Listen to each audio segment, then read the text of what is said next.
बिस्मिल्लाहिर्रहमानिर्रहीम। अस्सलाम वालेकुम टू एवरीवन। कैसे हैं सब लोग? ठीक हैं? देखें बेटा, आज हम क्लास 9th फिजिक्स की न्यू बुक जिसका चैप्टर नंबर 4 और लेक्चर नंबर 2 जो है वो डिस्कस करने जा रहे हैं। देखें इसमें बेटा क्या करना है आपने, आज का हमारा टॉपिक है turning effect of a force. Turning effect of a force, इसका क्या मतलब है, इस पर हम बात करेंगे। पहले एक दो एग्जांपल से मैं आपको समझाता हूं टर्निंग इफेक्ट क्या होता है। हम लोग डोर को ओपन करते हैं, क्लोज करते हैं, ये टर्निंग इफेक्ट होता है। इसी तरह से हम लोग फ्रिज का दरवाजा है उसको अगर हम लोग खोलते हैं, बंद करते हैं, ये भी टर्निंग इफेक्ट है। अगर हम टैप जो है टूटी उसको घुमाकर खोलते हैं या उसको बंद करते हैं, ये भी टर्निंग इफेक्ट है। इसी तरह से हम लोग स्क्रू जो होता है, आपने अक्सर देखा है कि हम लोग जो है वो स्पैनर की मदद से उसको ओपन करते हैं या क्लोज करते हैं, ठीक है, खोलते हैं, टाइट करते हैं या लूज करते हैं, वो भी टर्निंग इफेक्ट है। तो टर्निंग इफेक्ट के वाले से हम बात करने जा रहे हैं यहां पर। तो उसमें देखें कि हमारे पास जो है जब हम लोग फोर्स लगाते हैं किसी भी बॉडी, सपोज ये एक डोर है, तो डोर की अगर मैं बात करूं तो डोर में देखें जी यहां पर जो पॉइंट होता है, हमने देखा है डोर जो जुड़ा हुआ होता है वो इन पॉइंट से होता है, हिंज जिसको कहते हैं। ये पॉइंट क्या होते हैं? हिंज, कब्जे भी कहते हैं बाज लोग इनको, यानी जहां से डोर जो है वो जुड़ा हुआ होता है। अब जब आप डोर को मूव करते हैं, ठीक है, हरकत देते हैं, तो अगर आप लोग इस डोर को इसके करीब से मूव करने की कोशिश करेंगे, यहां पर फोर्स अप्लाई करेंगे इसको मूव करने के लिए, तो आपको बहुत ज्यादा फोर्स भी लगानी पड़ेगी और वो मूव उस तरह से नहीं करेगा।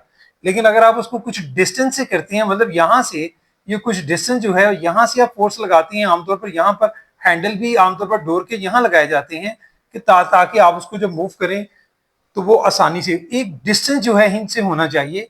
जब वो हिंज से डिस्टेंस होता है जहां से वो जुड़े हुए होते हैं डोर, तो वो एक डिस्टेंस जो है ये हमारा क्या है, ये असल में ये जो डिस्टेंस है ये इस फोर्स का आर्म कहलाता है, जिसको मूवमेंट आर्म भी कहते हैं। इस पर भी हम बात करेंगे।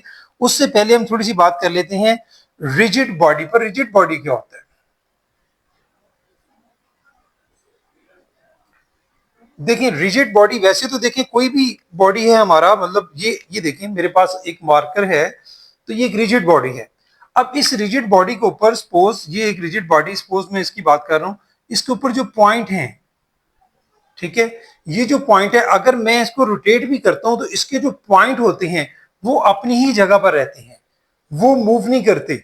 मतलब पॉइंट जिन पार्टिकल से मिलकर बना हुआ है, पॉइंट्स मतलब वो सारे वो पार्टिकल्स, ये जो पार्टिकल्स हैं इस बॉडी के, वो इस पर फोर्स लग रही है और ये मूव कर रहे हैं, तो वो अपनी ही जगह पर उधर ही रोटेट करते रहते हैं। बनिस्बत इसके रिजिड बॉडी की अगर कोई सॉफ्ट बॉडी लें तो उसके पार्टिकल जो है वो वहां पर कायम नहीं रह पाते। तो भाई यहां से हम फिर रिजिड बॉडी किसको बोलेंगे? रिजिड बॉडी है ये कि if the distance between two points, मतलब ये जो पॉइंट्स है अपनी ही जगह रहेंगे तो इनके दरमियान जो डिस्टेंस है, मतलब सपोज मैं थोड़े पॉइंट ले लेता हूं, यहाँ पर ये पॉइंट है, ये पॉइंट है, ये पॉइंट है। अब ये बॉडी रोटेट तो कर रहा है, ये रोटेट तो कर रहा है मतलब एक्सिस के गिर्द, लेकिन इनके ये जो पॉइंट्स हैं इनके दरमियान जो ये जो डिस्टेंस है वो क्या रहेगा? वो सेम रहेगा। अगर किसी बॉडी को हम रोटेट करते हैं, उसके जो पार्टिकल्स हैं बॉडी के ऊपर मौजूद हैं, उनके दरमियान अगर डिस्टेंस चेंज नहीं होता, वो अपनी ही जगह पर रहते हैं, तो उस बॉडी को हम रिजिड बॉडी कहते हैं। तो डेफिनेशन फिर इसकी क्या हुई? If the distance between two points of the body remains the same under the action of a force, हमने इस पर फोर्स अप्लाई की है लेकिन इसके जो पॉइंट्स हैं उनके दरमियान डिस्टेंस जो है वो नहीं चेंज होता, तो हम इसको क्या नाम देते हैं? Rigid body. ये हमारे पास होगा rigid body.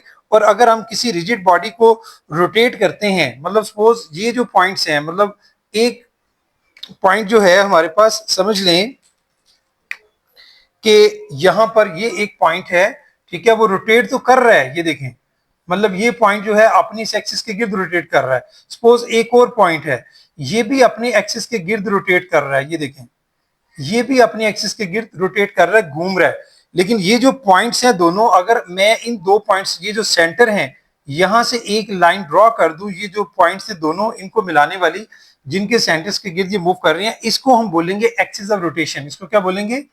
Axis of rotation.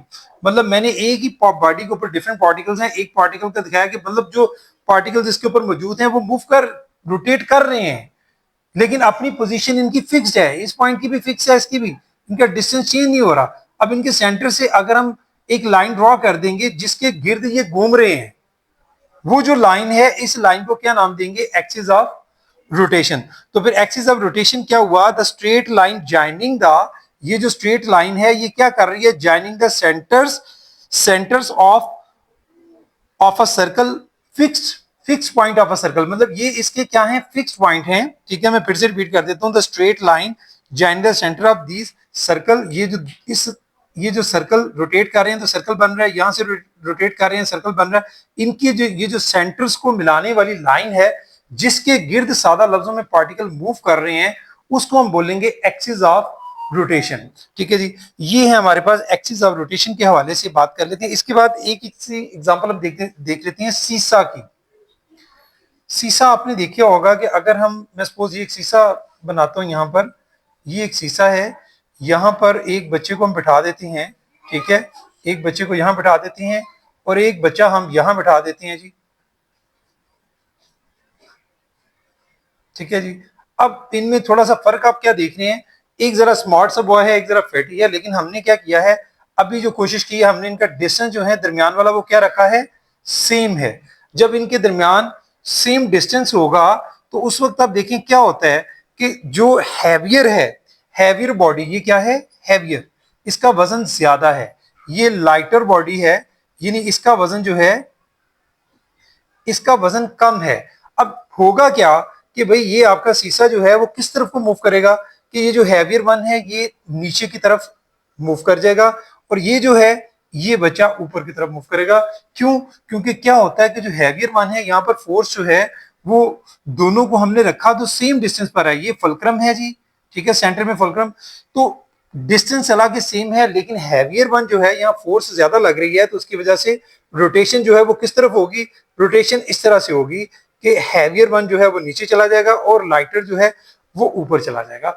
अब अगर हम ये चाहते हैं कि भाई ये तो अभी हैवियर जो है उसकी उस पर फोर्स अप्लाई वो नीचे, अगर हम ये चाहते हैं कि भाई जो लाइटर वन है वो ऊपर की तरफ जाए, तो फिर हम क्या करेंगे? हम इनका डिस्टेंस एडजस्ट कर सकते हैं। क्या करेंगे कि भाई ये जो बच्चा है हम इसको कोशिश करेंगे कि यहां से उठाएंगे, उठाकर इसको हम मूव कर देते हैं इस पॉइंट पर।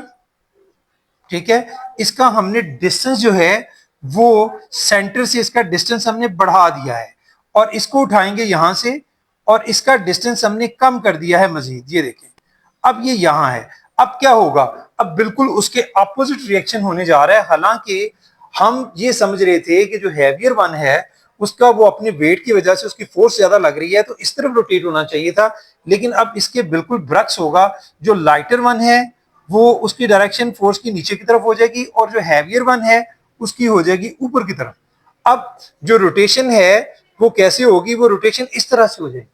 अब यहां पर हमें एक और बात समझ आई कि भाई सिर्फ जो है वेट जो है, जो फोर्स है जो वेट की शक्ल में यहाँ एक्ट कर रही है, वो सिर्फ वही रोटेशन में अपना रोल प्ले नहीं करती, बल्कि एक और चीज भी है, वो है मूवमेंट आर्म। यानी इसका डिस्टेंस देखिए सेंटर से कितना है। यानी इसको मैं अगर कह देता हूं ओ, इसको कह देता हूं ए, ओ ए का डिस्टेंस ये है। इसको मैं अगर बी कह देता हूं तो इसका डिस्टेंस अगर आप देखें ओ से कितना है, इसका डिस्टेंस ये देखें, ये डिस्टेंस इसका ज्यादा है। अब ये जो मूवमेंट आर्म है, जो डिस्टेंस है फ्रॉम द सेंटर, ये लाइटर वन का वो ज्यादा है, इसका कम है। अगर हम मूवमेंट आर्म भी बढ़ा देते हैं तो उससे भी रोटेशन जो है उसमें उसकी डायरेक्शन जो है वो बदल सकती है। यानी सादा लफ्जों में हमें ये समझ आई कि आपकी जो रोटेशन है वो दो चीजों पर डिपेंड करती है। एक तो वेट पर, फोर्स पर, फोर्स किस जगह पर ज्यादा एक्ट कर रही है वो भी, दूसरी चीज कि उसका सेंटर से जो डिस्टेंस है, उसका जो मूवमेंट आर्म है उस पर भी डिपेंड करती है। तो भाई दो चीजें यहां पर हमने डिस्कस कर ली। और सीसा में अगर हमने पहली बात की थी कि अगर दोनों सेम डिस्टेंस पर बैठे हुए थे, दोनों का हमने डिस्टेंस पहले यहां और यहां सेम रखा हुआ था ना, जितना डिस्टेंस इधर से उतने डिस्टेंस, उस वक्त क्या था, अगर दोनों का वेट भी सेम होता तो फिर तो ये सीसा बिल्कुल इसी तरह रहता है, इसमें कोई मूवमेंट बिल्कुल ना होती। लेकिन हमने एक हैवियर वन था, एक लाइटर, तो क्या हुआ कि डिस्टेंस सेम था, लेकिन जो हैवियर वन था उसने अपनी फोर्स की मदद से रोटेशन पैदा की और वो सीसा जो है वो रोटेट हुआ, लेकिन डायरेक्शन जो थी वो हैवियर वन की नीचे की तरफ और लाइटर वन की ऊपर की तरफ हुई। इसी तरह से हमने सेकंड में क्या किया था कि हमने ये किया था कि भाई डिस्टेंस जो है वो इसको उठाकर हम इधर ले आए हैं सेकंड में, और ये जो आपका हैवियर वन है उसका हमने डिस्टेंस कम कर दिया है, पहले सेम था, अब इसका सिर्फ हमने डिस्टेंस बढ़ाया है।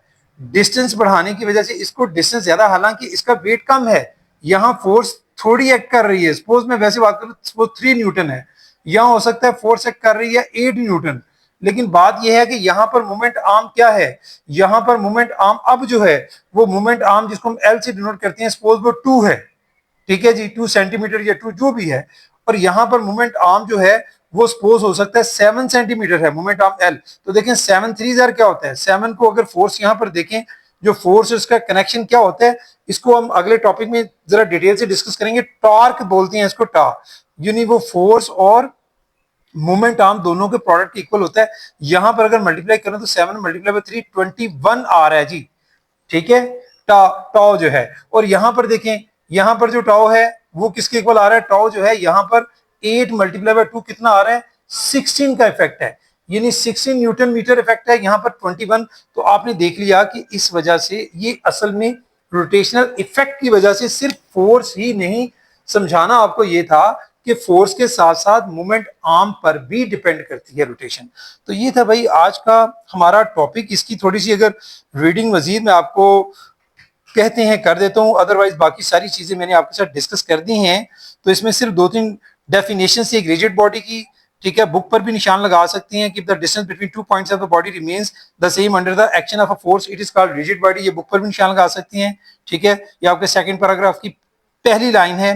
फिर उसके बाद सेकंड पैराग्राफ में जो straight line joining the centres of circle is called axis of rotation, ये एक्सिस ऑफ रोटेशन की डेफिनेशन दी गई है। फिर हमने सीसा की एग्जांपल को डिस्कस किया। नीचे है the line along which the force acts is called the line of action of the force, ठीक है। ये जो लाइन है जहां पर फोर्स एक्ट कर रही है इसको लाइन ऑफ एक्शन बोलते हैं, या ये ऊपर की तरफ जाती है, ये नीचे की तरफ जा रही है, ये लाइन ऑफ एक्शन है, ठीक है जी।